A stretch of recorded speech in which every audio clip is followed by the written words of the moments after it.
What is a database? This brief presentation will hopefully explain to you how databases are organized, what they contain, and what are some good ways for you to search them. Basically, databases are massive aggregations of articles that were originally published in various magazines and journals. Some databases contain information from a variety of fields and disciplines. These are called general databases. Others are subject specific and only include magazines and journals dedicated to the study of a particular topic.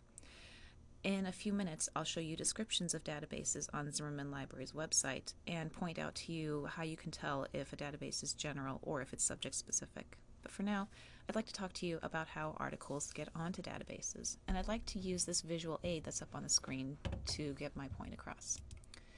Now, up here in the upper left corner, you can see there's a stack of paper. This represents a stack of articles that have been published in, all sorts of different journals and magazines. People called indexers are employed by database vendors, people who sell databases.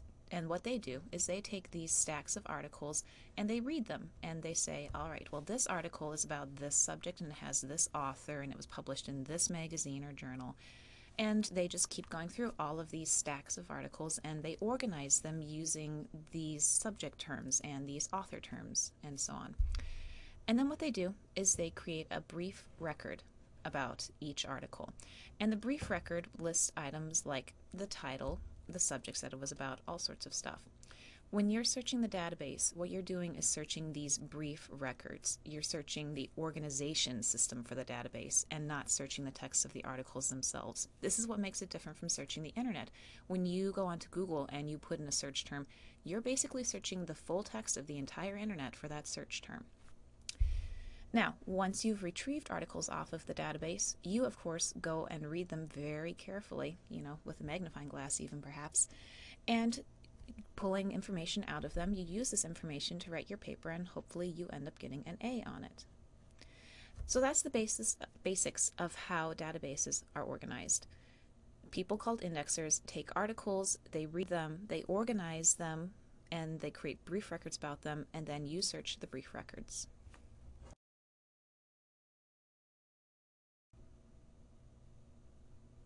Here you can see a list of just some of the databases that the library subscribes to. Overall, we subscribe to more than 50. This is, again, just a small selection of them. ERIC is a database that, according to its description, contains citations and abstracts for education-related literature. This means that it's a subject-specific database. It only covers the field of education. Now, a little bit closer to the top of the list, we have ECHO, Electronic Collections Online List of Records. There's some full text.